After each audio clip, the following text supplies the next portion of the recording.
Thomas the Tank Engine and Friends, Take and Play and Tank Along Adventures, Episode 10, America's Honor.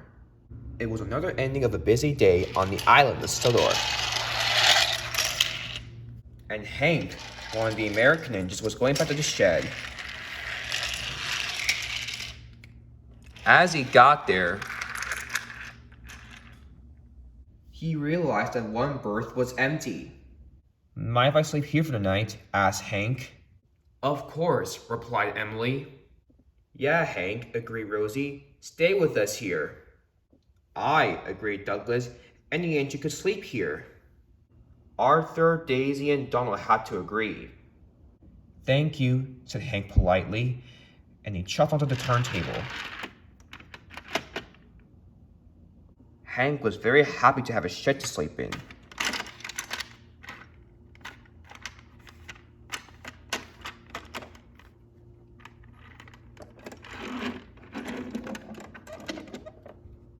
Soon, all the engines were asleep. The next day, Hank had to wake up very early for a goods train. Soon, Hank arrived at the docks. His goods train was ready and waiting. Thanks, Porter. Thanks, Salty. You're welcome, Hank, replied Porter. Off you go then, matey, said Salty. Hank coupled up to the train and set off.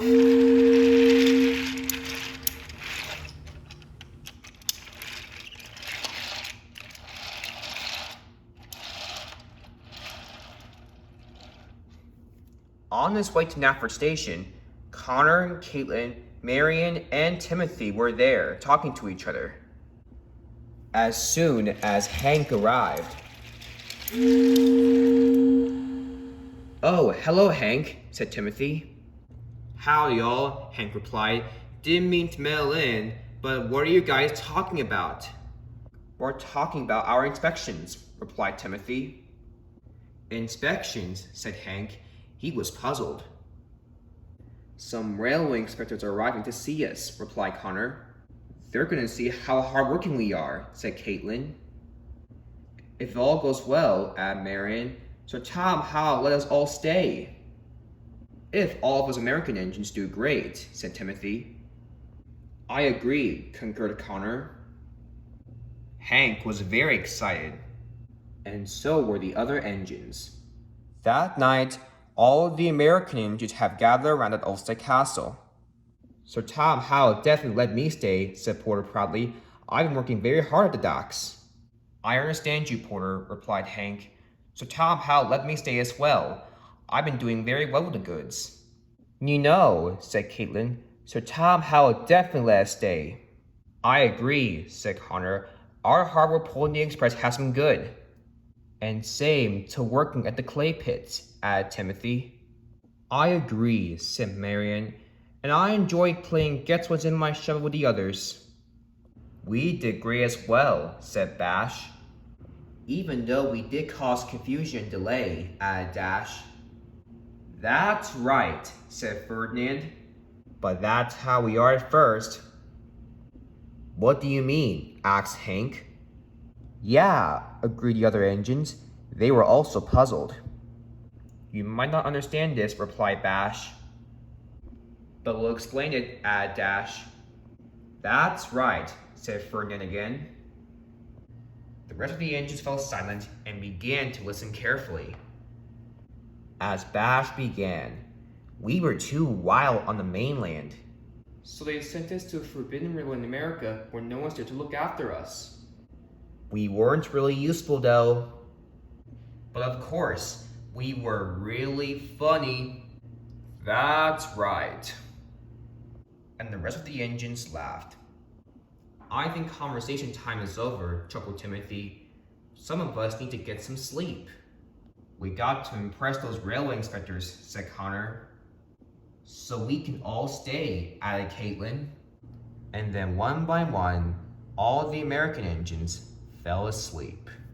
The next day, the railway inspectors arrived.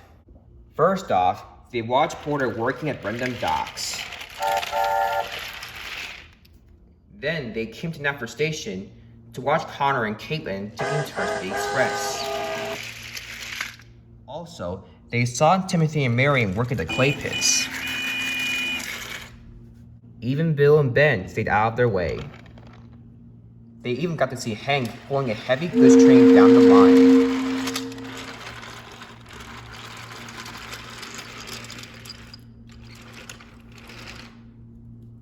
Along with Bash, Dash, and Ferdinand doing other work. The railway inspectors were very impressed, and a lot of work had been done. By the end of the day, the railway inspectors went home for the mainland. After that, Sir Tom had called all of the American engines to Arlesdale Castle. "Why do you call us, sir?" asked Ferdinand. "I have finally decided who gets to stay." He paused impressively. "Connor and Caitlin, your work with the express has been good, so I'll be having you run fast passenger services to and from the mainland." The two engines were delighted. "Thank you, sir," they whistled. Sir Tom had then turned attention to Timothy and Marion. "As for you two, I understand you worked very hard at the clay pits, and your performance I have been here has not disappointed me. Therefore, I'll invite you to stay as well." Timothy smiled, and Marion cheered. "Hooray!" she whistled. "Hank and Porter," Sir Tom had continued, "your hard work at the docks and pulling goods trains is outstanding, and both of you will make fine additions to my railway." "Oh, yes, sir. Thank you very much, sir." Sir Tom had turned his head to the logging locos. "As for you," he said sternly, "you three have been nothing but trouble. I know all about your behaviors earlier, and the fact your pushiness, impatience, and wackiness has caused confusion and delay. But since you three learned a lesson and got better, you three won't be so bad after all." The logging locos gasped. "Sir, are you saying—" "That's right. Yes, you three are part of my railway as well, but you won't be staying today. I have found another railway willing to take you, so you'll leave next week and come back next month." But instead of cheering, the three engines were silent. "We're sorry for all the trouble we caused. We promise to be really useful engines, both here and our new home." "That's right." "Well," said Sir Tom Hatt wearily, "good night to you all." "Good night, sir." "That's right." And Sir Tom Hatt drove away. And the American engines closed their eyes and went to sleep, feeling very happy that they're now part of Sir Tom Hatt's railway.